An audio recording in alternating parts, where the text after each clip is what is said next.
morning, millennials. Welcome back to the Morning Toast. Happy Wednesday. Happy hump day. And Claudia, you are in studio. Oh, I miss the toasty vibes.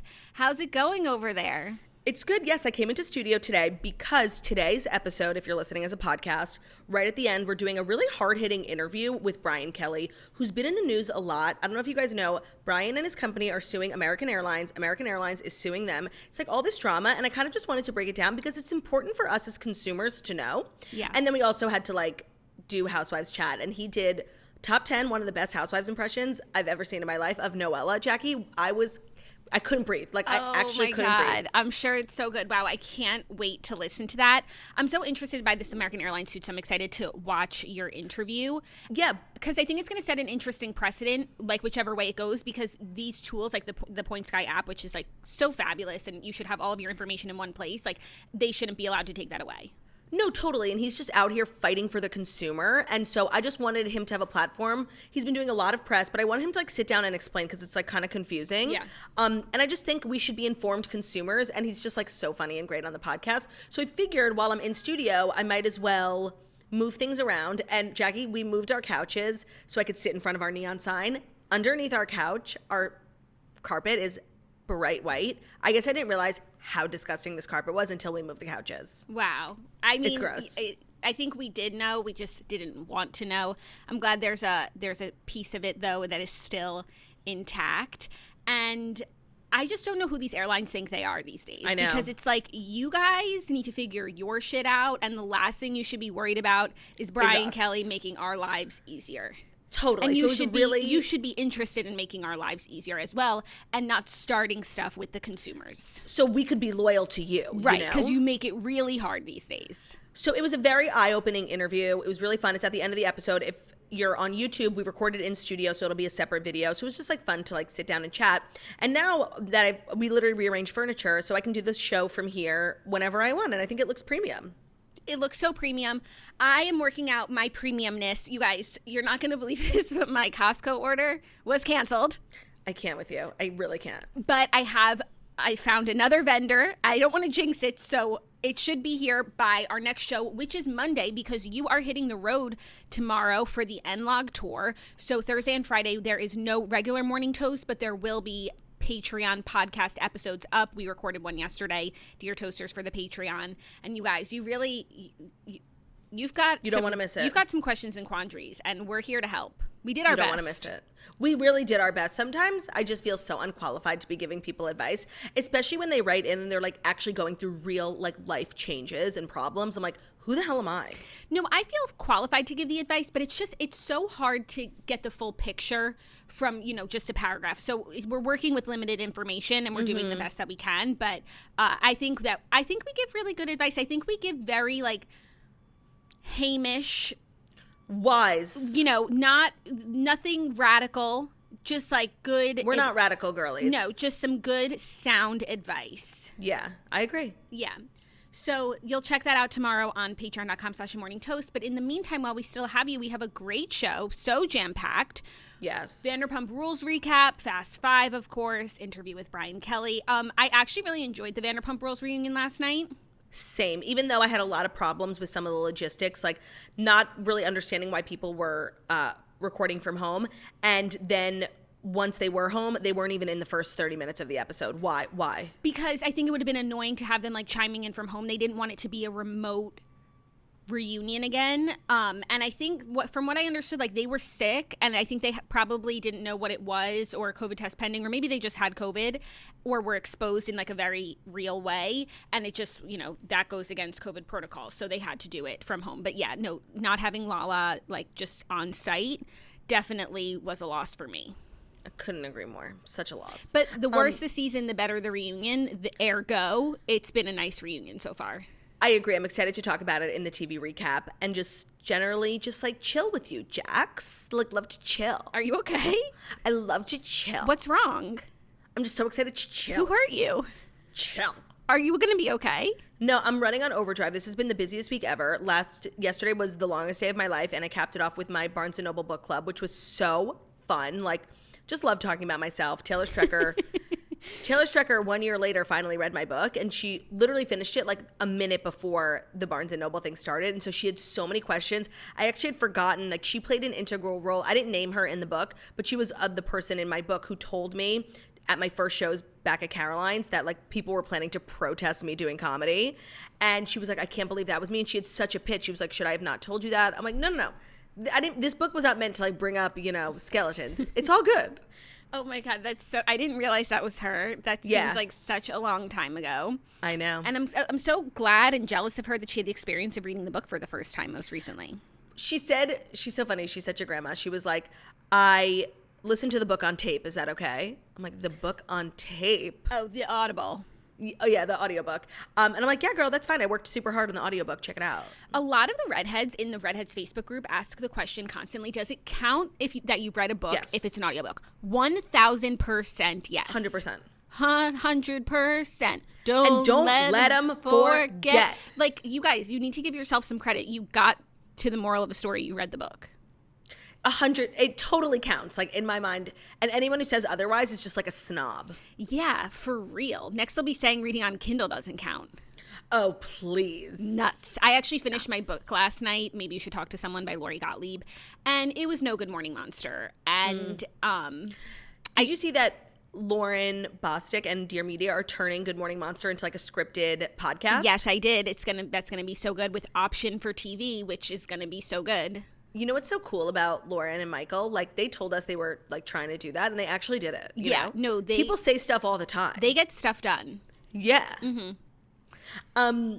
So, yes, it was a busy day, and we're going into an even busier weekend with my shows. I'm really excited. So that's why I was just acting all weird. I'm like, I might be short-circuiting. Okay, let us know. Keep us posted on your circuits. And will do. We're here for you. And this is a safe space where you can act as erratic as you want, really. Yeah. I just want to make sure, check in with you that, like, you are okay. Currently, yes. I saw you drinking later. a soda, and it's like a little, maybe that's the reason. Well, that's possible, but we haven't been in the studio in literally 2 months because of COVID. So there aren't many drinks. It was either this or a spritz. And so I thought this was more responsible. Use code TOAST at spritzsociety.com. Oh my God. Imagine if you start drinking. I guess that's when you'll know. Like, if you ever, that's the line. Like, if you're ever drinking on this show, but I don't know, as we keep doing it later and later, the line starts to blur. Agreed.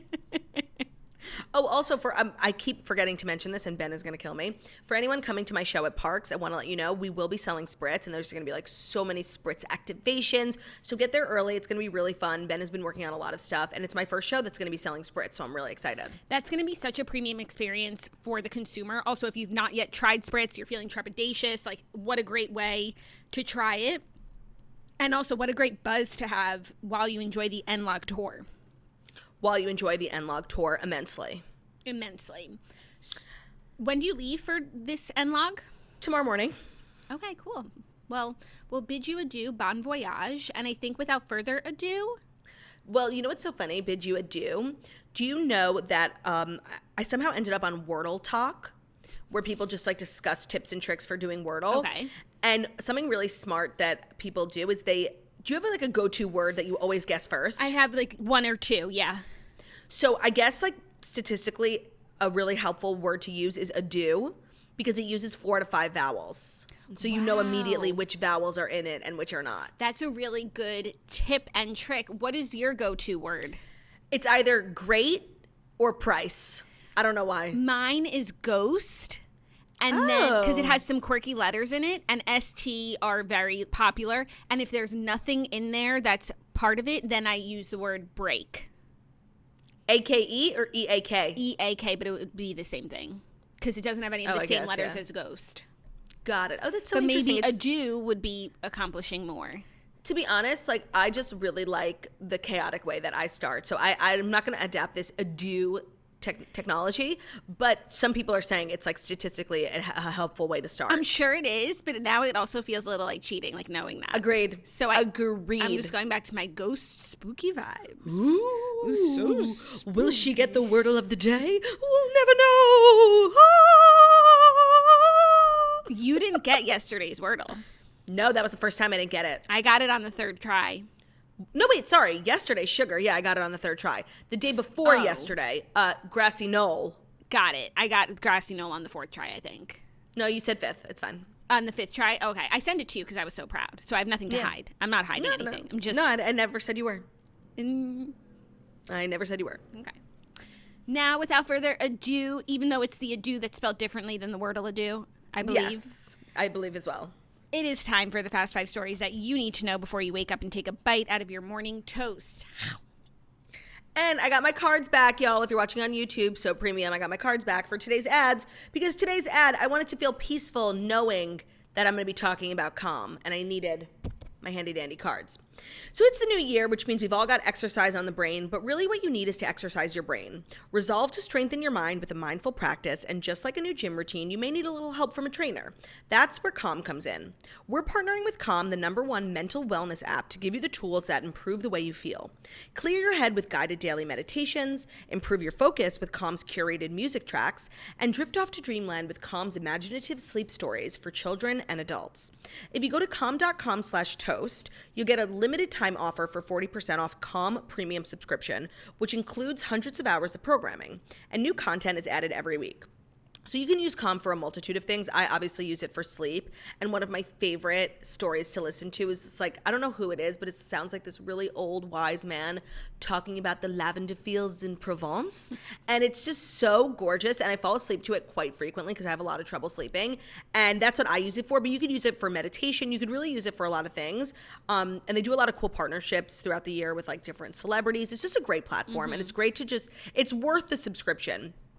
You can sleep more, stress less, and live better with Calm. And for listeners of our show, Calm is offering a limited time promotion for 40% off a premium subscription at calm.com/toast. That's CALM.com/toast for 40% off unlimited access to Calm's entire library. That's calm.com/toast. Calm.com. You know what? You know, in Ted Lasso, when they say a word so much, he's like, it's starting just to sound like a sound. Yeah, you in Garage, I know. That's also Calm. Yeah, but I like calm.com/toast. It's great branding, calm.com/toast. Yeah, also, might I suggest after this episode, you do a calm meditation and nah. calm the F down. Today's episode is also brought to you by Single Drunk Female. Samantha Fink is a person in progress, and being a person is hard. Single Drunk Female is the new Freeform original series now streaming on Hulu from the executive producer of Girls and the executive producer of Russian Doll. Samantha used to get drunk all the time, but now she's getting clean, and it's going to get real messy. Fresh out of rehab, Samantha is forced to move back home and live with her mom, who she affectionately calls her smother. She's working at a local grocery store, taking naps in the cereal aisle, and going to meetings. Sam's sobriety is one day at a time, but the days just keep on coming. With her former drinking buddy and newly found friends of the program by her side, Sam is trying to make the most of her second chance. A chance to start over and a chance to be a slightly better person. A chance at love. When you start at rock bottom, the only way to go is up. Check out the new dramedy that is sure to make you laugh, even if sometimes it's just to keep you from crying. Freeform's Single Drunk Female, you can now stream on Hulu. Great. Okay, let's get into the stories. Lots to chat about today. First up, Jennie Nguyen has been fired from the Real Housewives of Salt Lake City amid backlash from controversial social media posts. So Bravo posted a statement yesterday saying Bravo has ceased filming with Jennie Nguyen and she will no longer be a cast member on the Real Housewives of Salt Lake City. We recognize we failed to take appropriate action once her offensive social media posts were brought to our attention. Moving forward, we will work to improve our processes to ensure we make better informed and more thoughtful casting decisions. Then Jennie posted last night to her Instagram and Twitter that she's going to be speaking out today, speaking her truth and answering questions. That has not happened yet, but TBD on what she will say. And just content warning, at the end of the episode, me and Brian do talk about this again. So I want to hear your take, but we did discuss it. Yes. So we saw this week, and I had seen that she was filming with the ladies. So I figured that this was going to be addressed on this next season. They had just filmed the reunion. Otherwise, it would have come up at the reunion. And I don't know why I was really surprised that Bravo drop the axe here on her. I feel like it's been a while since we've had one of these like cancellation situations, and in all that time, like everyone, would say they're against cancel culture, but like this seems like textbook cancel culture to me, and I just don't know how productive it is to just like fire her, goodbye, as opposed to like if she did film with the women, they all have a lot to say about this. That's true. And they could have conversations and actually like leave room for like growth, understanding, healing. But like stuff like this just like cements a divide and a misunderstanding between people and leaves like no opportunity for learning. So I don't think it's that productive to do it this way. And if they really wanted, I think it could be so much more powerful to talk about these things instead, especially since the women have really strong opinions about it. No, I agree in theory, but like I just fucking hate Jennie. So like, you know what? Well, goodbye. Like she added nothing of value to the show, and honestly, I don't think she does a really good job of getting her point across when it's about, you know, dumb housewives drama. I don't know how good of a job she could have done talking about the political climate and racial issues. No, I agree with that. And also, you know, hasn't been my favorite housewife either. So it's not like this huge loss. And I think a lot of people feel that way. They're like, okay, bye, Jennie. Like we didn't care that much anyway. To begin with. But it just also made me think about like the way that Bravo handles these things in general and all the different paths that they take in. And what I think in hindsight has been like the best course of action, because like this reminds me of a lot of different things that have happened. First of all, like Leanne being fired from Real Housewives of Dallas. But see, Leanne's situation reminds me most of Mary's, and because they both said egregious things on camera, which in my opinion, not that anything is worse or better, because what Jennie posted like about killing protesters, like that's horrible. Yeah. But doesn't it seem like it would be a worse offense if we're categorizing these things, which I guess we are.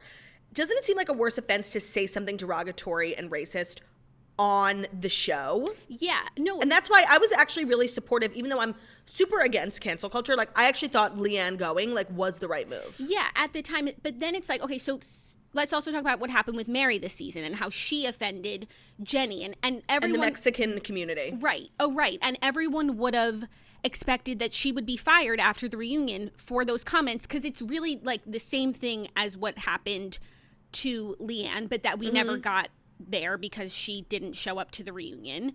Then we also have like Kristen and Stassi on Vanderpump Rules who were fired. But then and then we also have like Brandy on Real Housewives of Dallas. Yes, and I forgot about that. The season where, you know, she's really grappling with the mistake that she made, and she has a lot of conversations with Tiffany Moon about the hurt that she caused, and I felt like that was productive. You know, that's actually a really good point. And even though this past season of Real Housewives of New York City was so painful to watch, I felt like there were moments when they were having real conversations about things, even though at the time it was just like, no one wants messy. It was like messy, and there was so much other like not enjoyable things about the season. But I felt like they were really like moving the ball in terms of like understanding each other and growing and learning from stuff, as opposed to just like shutting people down when they say the wrong thing.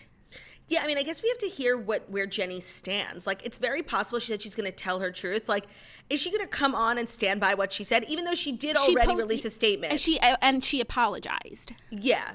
I don't know. See, me and Brian were talking about this too. I think I don't know what the right way to handle it was, but there are definitely two schools of thought here. People are like, get rid of her, or people are like, why don't we hold her accountable on the season and have her, you know, sit face to face with, you know, all the women, including women of color, and justify, like, that's punishment. It is but that's being held accountable, you know, having to answer for what you've done and to like have conversations about it, as opposed to like just being fired. I feel like the word accountable has just become a euphemism for being canceled.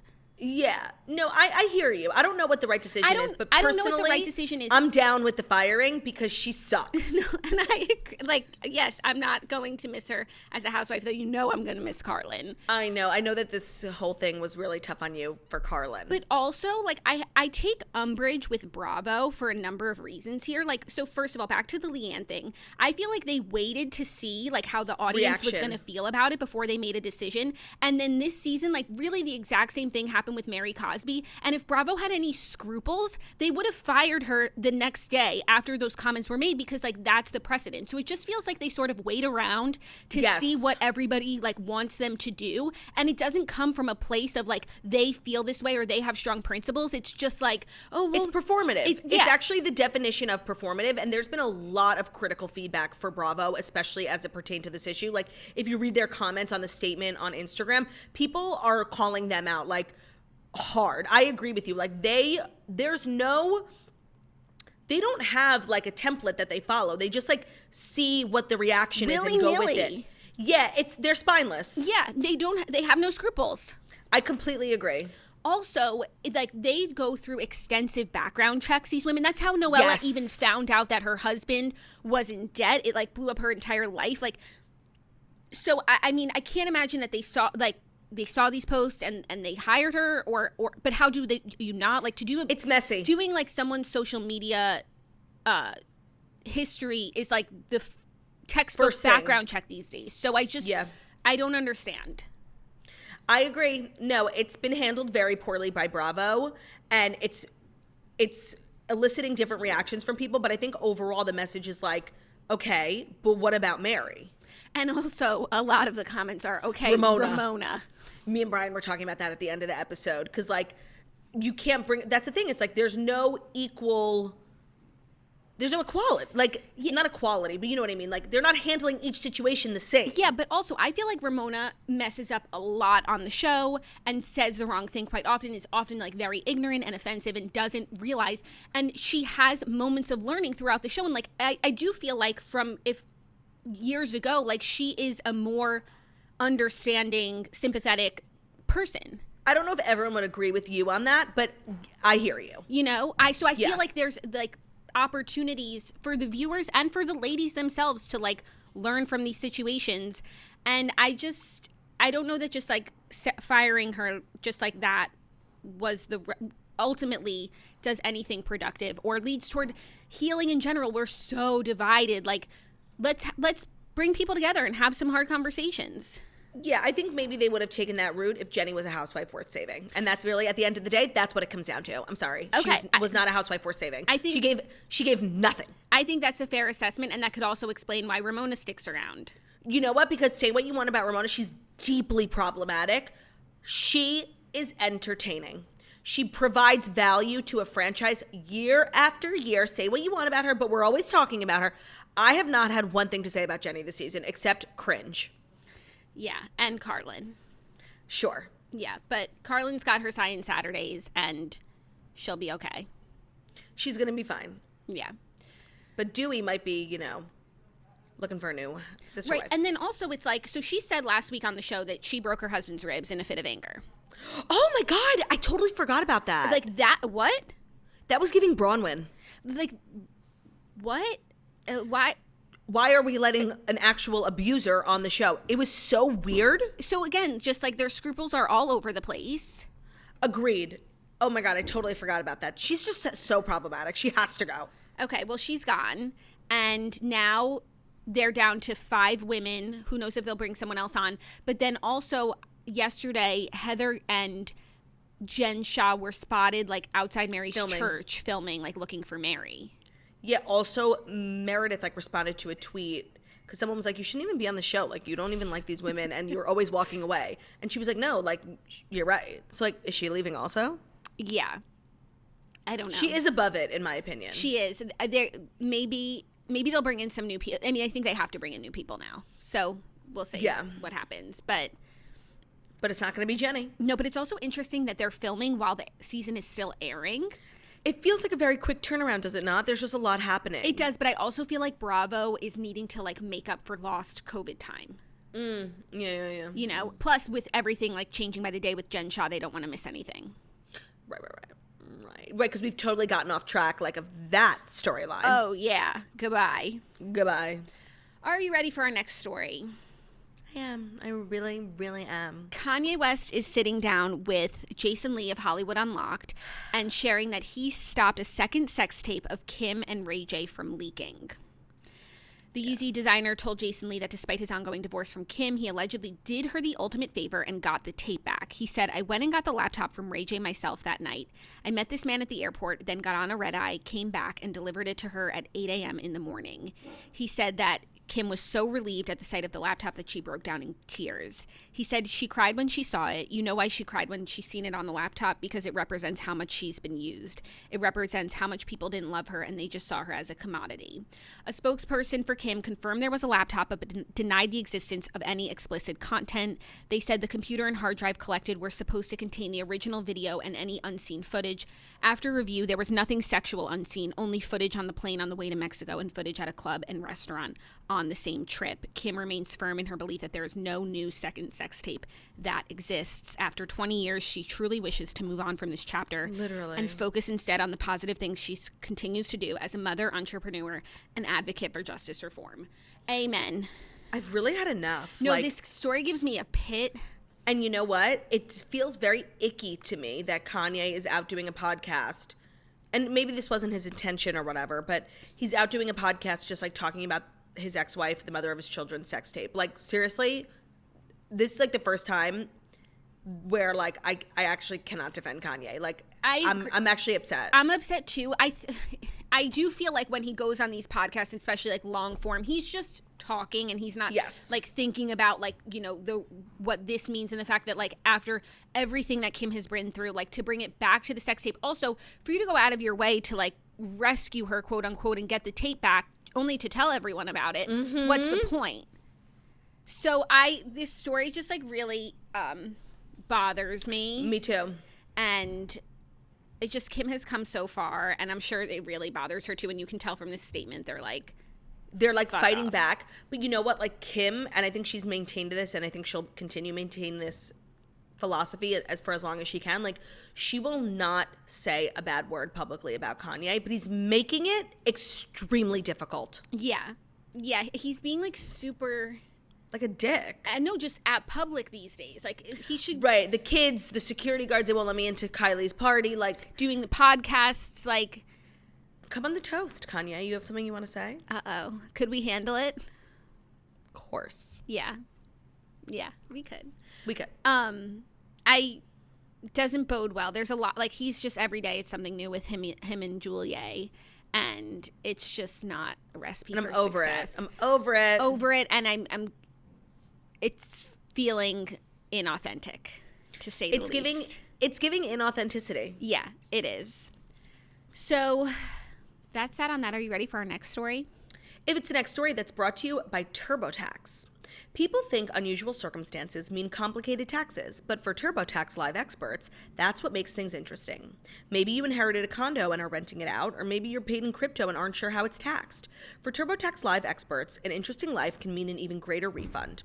And luckily, TurboTax Live can match you with the right experts who have experience in your unique situation and can answer all of your tax questions right from your phone or computer. They can even take care of the whole filing process for you. Whether you launched your own startup or are working multiple jobs, juggling multiple incomes, an experienced TurboTax Live expert can help you during the entire filing process or do your taxes for you from start to finish to get you the tax deduction you deserve. Visit turbotax.com to learn more. You do your thing, they've got your taxes. Intuit TurboTax Live. Great. Cardi B is speaking out after being awarded an additional $3 million in a slander lawsuit against a YouTuber. So Cardi B was awarded nearly $3 million in punitive damages and attorney's fees in her lawsuit against YouTuber Tasha Cabe, a.k.a. Tasha K. Jurors ruled on Tuesday that Cabe is responsible for $1 million in punitive damages. Her company was ordered to pay an additional $500,000, and she will have to reimburse Cardi B for the rapper's legal costs, which add up to $1.3 million. Cardi B said in a statement shared with People, after almost 4 years of repeated libel and slander against me, being able to walk away from this victorious brings me great happiness. I appreciate Judge Ray for conducting a fair and impartial trial. I'm grateful for the jury and their careful deliberation over the past 2 weeks. I am profoundly grateful for the hard work and support from my legal team. Most importantly, thank you to my family and close friends who held my hand and helped me get the support I needed during this experience. You know, this is really crazy because I actually love when celebrities win defamation suits because we just live in like a society and we have a legal system that like really doesn't protect public figures from people just saying whatever the fuck they want about them. But I don't know. I feel a little conflicted that like this is about a YouTuber. Do you know what I mean? It's not like Cardi's suing, you know, BuzzFeed that has like I have to assume this YouTuber does not have $3 million. It doesn't say, but the remarks in the lawsuit filed accused her of making malicious claims against her, such as alleging the rapper was a prostitute, cheated on her husband, used cocaine, and contracted herpes and HPV. She also said that when Cardi B was pregnant with her daughter Culture, it could result in a child born with special needs.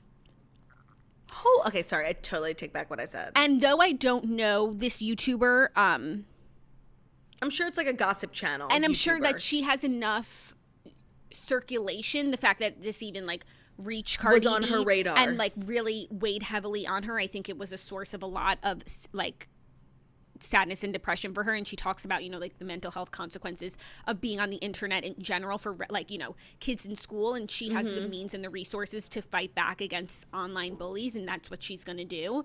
So I think this is a good precedent to set.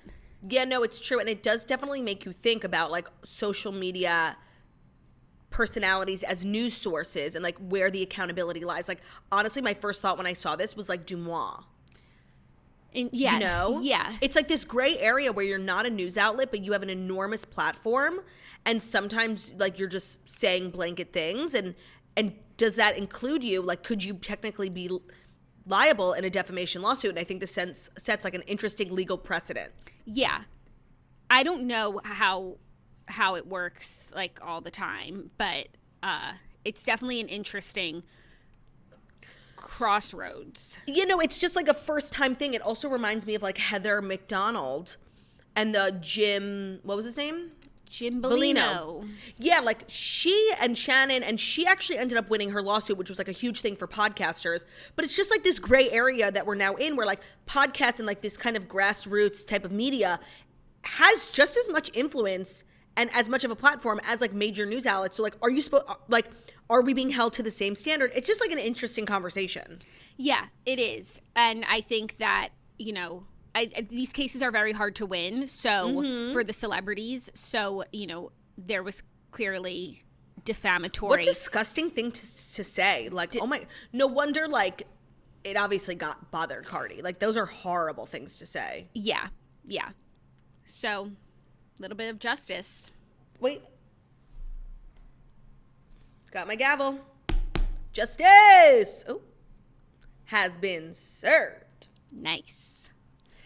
Are you ready for our next story? Yes. Disney is rethinking Snow White after Peter Dinklage calls out the use of dwarves. It's time. It's time. Yep. So Peter Dinklage was on a podcast, Mark Maron's WTF podcast. And I'd love to see podcasts making news. He slammed the new Snow White and the Seven Dwarves film, which has been talked about. Rachel Zegler is playing Snow White. Oh, is she? Yes. And he called the use of dwarves fucking backwards. He was saying, literally no offense to anyone, but I was a little taken aback when they were very proud to cast a Latina actress as Snow White, but you're still telling the story of Snow White and the Seven Dwarves. Take a step back and look at what you're doing there. It makes no sense to me. You're progressive in one way, but then you're still making that fucking backwards story about seven dwarfs living in a cave together. What the fuck are you doing, man? Have I done nothing to advance the cause for my soapbox? I guess I'm not loud enough. He said, if you tell the story of Snow White with the most fucked up, cool, or progressive spin on it, let's do it. All in. Then this caused Disney to respond to what he said. They said to avoid reinforcing stereotypes from the original animated film, we are taking a different approach with these 7 characters and have been consulting with members of the dwarfism community. We look forward to sharing more as the film heads into production after a lengthy development period. Honestly, they just really shouldn't like be called dwarves, because the story should just, if they change it to like the 7 campers, you know what I mean? Like something else. They shouldn't, because dwarves exist in the real world. So putting them like in a fantasy is just trivializing it. Like I actually have thought for a while how weird it was that like they were called the 7 dwarves. Like they just have to change it. Like it's really not a big deal. The storyline doesn't have to change whatsoever. No, but he's saying the storyline does, like if they are like living in this cave together, like it's just, you know, a misrepresentation of this community. And I really think that what he says like sums up exactly like the how you could look at the script and say we're going to be like, you know, progressive, and then you glaringly miss the most offensive part of it. I agree. And probably the most offensive part of any of the major Disney stories. And I think that the movie title, like the movie is Snow White and the Seven Dwarves, and I don't even know if they were going to use that title like for this new one. Like it's right there in front of your face. Yeah. And they think that they're like being inclusive and progressive in other ways when they're just missing like what's actually harmful. It's comical. Yeah. So good for him. And he's making change. Change is happening. Good. Peter Dinklage is 100% right. And you know what? He is an icon. He's right. Like, has he done nothing? He's so famous, and we're still not getting it. Mm-hmm. He's right. He's totally right. Yeah. So we'll see the changes that they make and what the new movie will look like. I didn't know Rachel Zegler was playing Snow White. Yeah. And this is the one where Gal Gadot is playing Evil Queen. Oh. Pasek and Paul are doing the soundtrack. Oh. Andrew Burnap is in it. Oh, so we need to make it as good as possible because it's going to be good. Yeah, yeah. But it's just like so crazy. They had all these things checked off, you know, we're ready and we're going to make this great movie that everyone's going to love. And they missed the mark. Completely. With Mark Maron. Yes. Okay, now are you ready for our fifth and final story? I am, and I have a big surprise for everyone, okay? Okay. It's the final story. Do-do-do-do. Do-do-do-do-do. Do-do-do-do. Do-do-do-do-do-do. Do-do-do-do-do-do-do-do-do. It's the final story. I've got a new instrument. Don't be jealous, you vicious wenches. Yeah!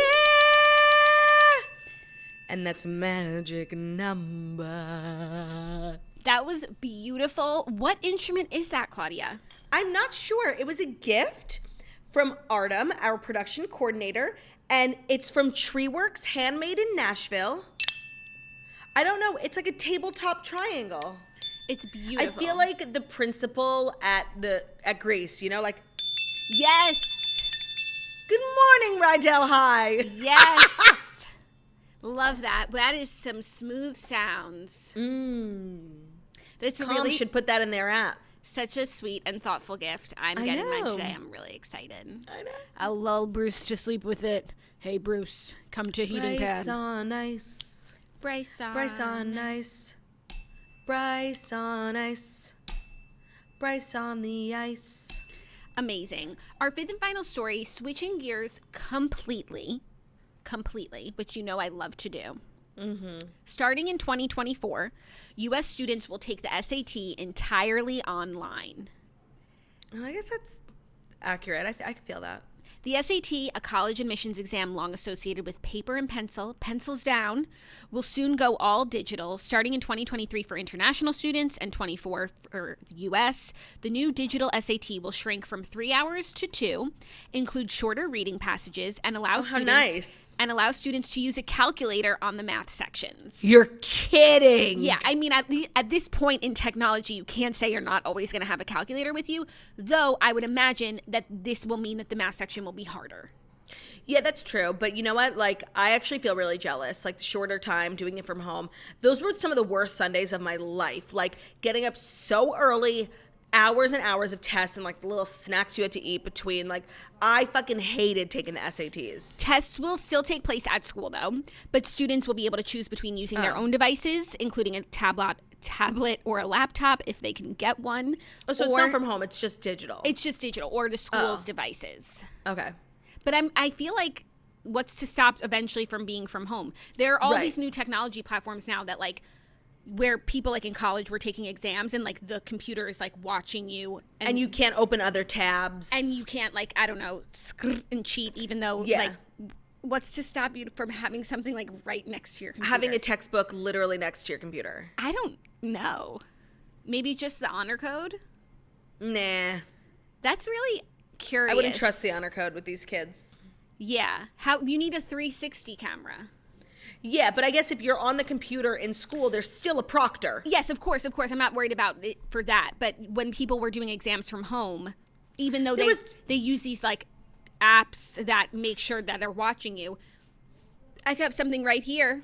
They were definitely cheating. Like, there's no way around it. Yeah. If you took exams in college in like the pandemic, what's the deal? Were you cheating and how? And if you weren't, were there ways to get it, or what? Even your phone, like you keep your phone. Look, you can't even see my phone right here. Or what systems did they have in place to make sure that you couldn't do that stuff? Something to think about. Anyways, I mean, this seems like, pretty obvious, but it's also kind of shocking because I feel like the SAT could have been one of those things. It's just like, it's a test and it's always going to be, it's not forever. Like we've done away with pencil and paper in general. Yeah. So, especially if they're still going into the school. Yeah.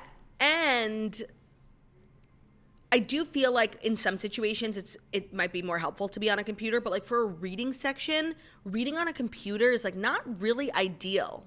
Yeah. Like you have to read your whole passage on the computer. Yeah, but it's nice for when you have to, I don't know if they, writing section, they didn't mention writing, it. of course, like, that's what's so helpful. Clickety-clack. You could write your whole essay in literally 7 minutes. Yeah. That's probably what also was taking less time. Yes. For the campers. Yes. The manual labor of pen and paper. Yeah. And maybe this will mean you'll get your scores back sooner. Who knows? Maybe. So that's just a big shift, I think. Yeah, me too. No, it's like we're going to be able to tell our kids like, oh, yeah, I took that test, but back in my day, we had to write it. Yeah, we had to fill in the bubble. Crazy. So we're officially old. I guess that's what it means. Yes, it does. Lesson of the day. I wasn't sure, but now I am. Okay, TV recap. Let's do it. All right, TV recap. Vanderpump Rules reunion, part 1 of only 2, which I felt like we didn't cover a lot of ground, so I was like surprised that there's only 2 episodes. And the second part is tonight. It is? Yeah, it's not next week, which is like kind of a stunning, beautiful thing. Oh, they're just like ending it. Yeah, they're just like, goodbye, good day, sir. But because they're doing it in this way, I'm like very much into it. Maybe they want to start filming like fast. Maybe. Well, the reunion recap is brought to you by Home EdX. Here's why you got to check them out. They have a whole line of massage products, from a massage gun with a built-in hot and cold technology, to a massage cushion that lets you lie down or sit up depending on your therapeutic needs, to a 3-in-1 foot massager with vibration so powerful it loosens the muscles in your legs and lower back. So they have a ton of products, whatever you're struggling with, whether it's a sore back, a sore neck. I know pregnancy-wise, Jackie, you've been using their products a lot. Their massagers address the pain points from head to toe.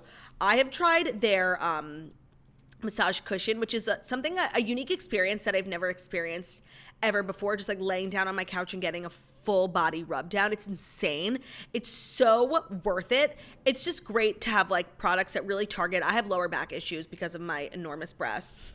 They have an A+ Better Business Bureau rating, so they're a brand you can rely on. They sent us a lot of their products. I literally use that back cushion every day. And if you work out, it's a great thing to use right after. It helps you with your recovery so you're not so sore. Whether you're dealing with chronic pain or just looking to help your muscles recover from a workout, we've got good news. Right now, if you go to homedics.com/toast and use the promo code TOAST, you'll receive a free portable phone sanitizer when you buy $100 or more in massage products. It's a $60 value at Homedics, HOMEDICS.com/toast, and use the promo code TOAST for your free portable phone sanitizer within a $100 purchase of a massager. Check it out. Great. So Vanderpump Rules. Okay, so I texted you last night because I was like shook at the reunion. James was being so iconic last night. Like he was just being so funny. Like when he literally walked out when they were talking about Charlie's food party, like I couldn't agree more. I'm sorry for what you're going through, but like we really don't care.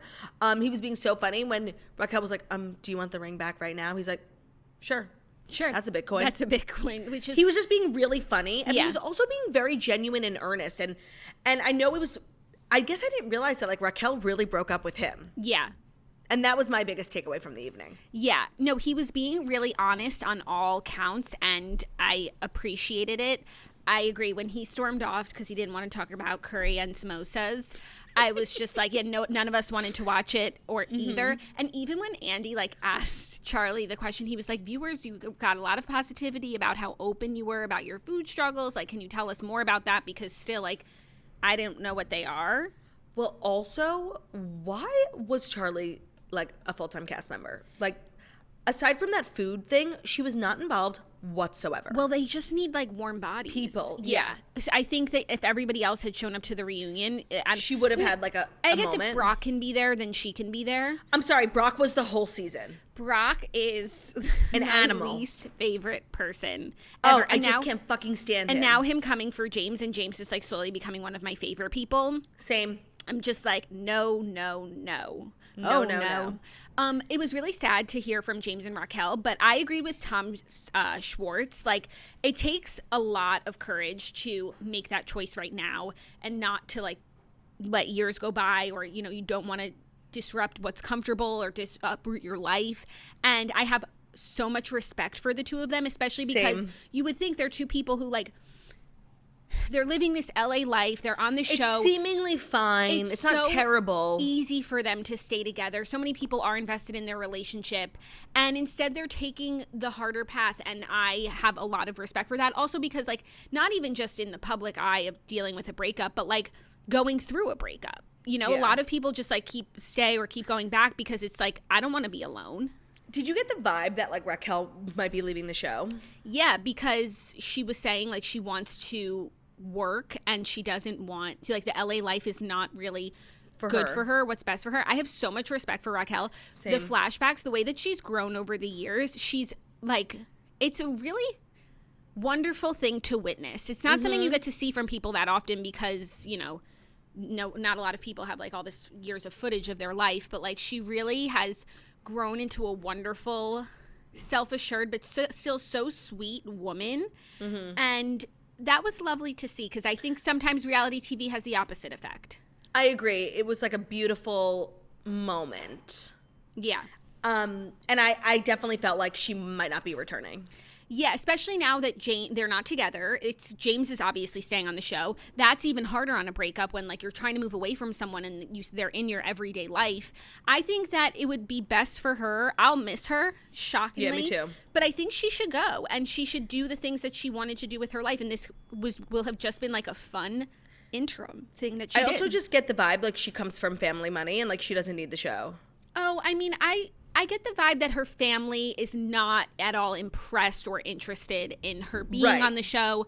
I don't think she, like, can not work necessarily. No, but I don't think she needs the show like some of the others kind of need financially. Yeah, and I think some of the others, like, might be a little bit more untethered from their families, whereas, like, she can always just, like, go back home, get her degree in what she wanted to do, and get to work, whereas, like, some other people, like, where would they even start if they left the show? Speaking of financials, the whole conversation about the loans, and I forgot that Lisa had offered to buy them out plus $100,000. Like, I wanted to die. And then also seeing their progress, which is nothing, knowing that they're sinking their mortgages, their savings. I know Sandoval said he, like, takes care of his family. I am heartbroken about Schwartz, sorry. I am heartbroken over Schwartz and Sandy's. I think in retrospect, they will think it is the dumbest thing they ever did. I think Sandoval is responsible for forcing Schwartz into this arrangement, making them like this stupid duo who need to open another restaurant. And I think it is an enormous mistake. I agree. The progress or lack thereof was shocking. A joke. It was a joke. A joke. And it was interesting to hear Katie say, and this has never been the narrative, that Sandoval is, like, not a good, easy person to work with, like, doesn't show up, doesn't answer stuff. Like, I think when he's in front of you, he's a diva. When he's in front of you, he's giving you the most. But then wherever wherever he is when you're not with him, he's giving all that to the next person. And, like, he's not balanced in his work ethic. I found, because you would think, like, based on what we saw on the show between Sandoval and Schwartz, that, like, Sandoval does most of the work. But no. No, I love Katie, and yes, she's obviously biased because Schwartz is her husband, but I do believe she's an extremely accurate historian. Like, I believe her POV of things. Yeah, no, and Schwartz is, like, it's not like she's ever said that before or anything close to it. I think she can, like, see Schwartz for who he is, and he's, like, so, like, goofy and lovable. And so I don't think she would say that if it wasn't true, because it's so counter to, like, what you would expect from the two of them.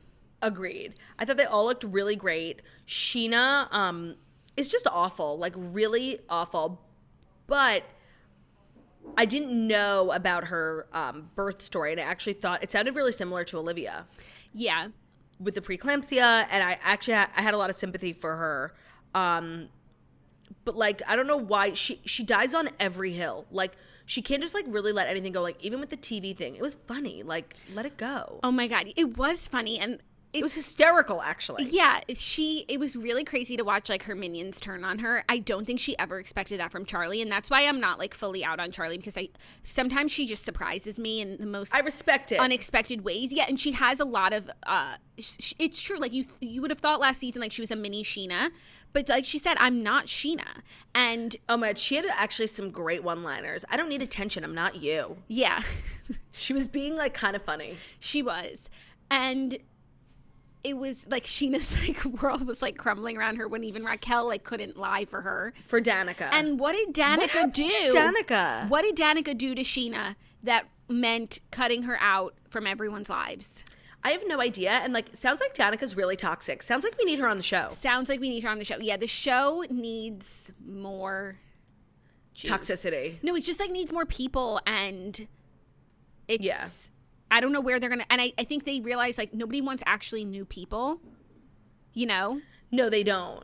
Not unless they come on and like Brock, you know, Sheena's man or something like that, or Raquel. When Andy accidentally called Brock Rob. Oh my God.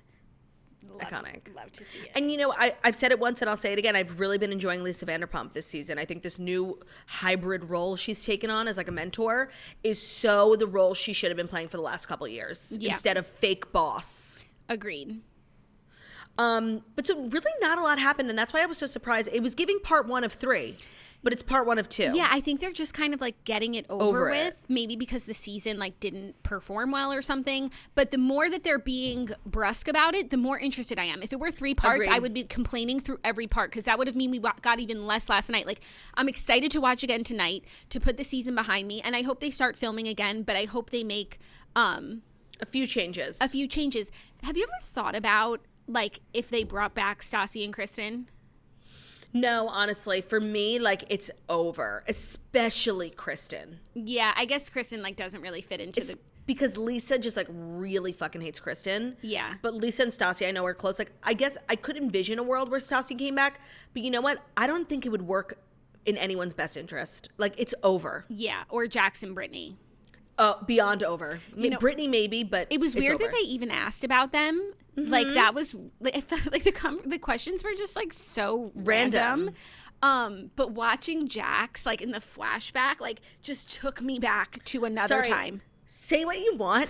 Jax was an iconic reality star. He was so insane when he was like, "This is my show." Like, what? It was so good. I do miss that chaotic, toxic energy. Me too. And I do feel like James has stepped up to the plate. And it's actually a shame because they never could see eye to eye. But I think that because James has like matured a little bit, and he's less like now when he's like pops off, like he's popping off with purpose, as opposed to popping off with purpose, as opposed to in the past when he just like would go. Maybe it's like because of the no longer drinking. He still has his anger issues, but like it's not as like distracted, and it's very more like, you know, he knows what he's angry about. And I just feel like Jax and James would get along these days. I agree, and I would have loved to see them taking the town together. Yeah. And also Jax not being here has, you know, paved the way for everyone to see Sandoval for the villain that he is. Yes, and you know what? I love to see it. Mm-hmm. So, all right, I guess it's over tonight, and there's no episode tomorrow, but we'll talk about it next week. If you're listening as a podcast, don't go anywhere. We've got an interview with Brian Kelly, and if you're watching on YouTube and you want to watch the YouTube, it's just the next video on our channel.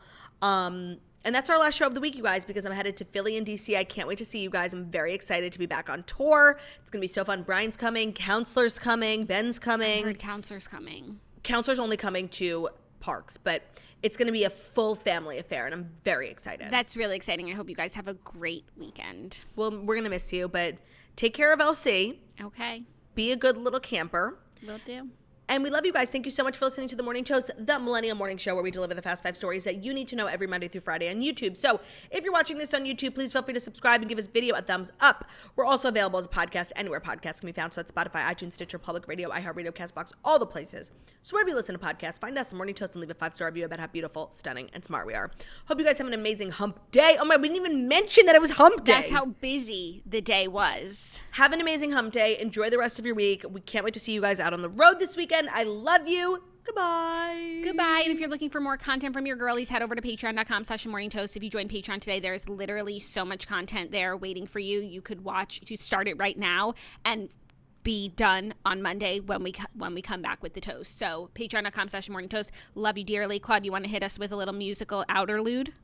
Goodbye, goodbye, goodbye, goodbye, goodbye, goodbye. I still need to learn how to use this thing, but goodbye, bitch, goodbye. You need to take lessons.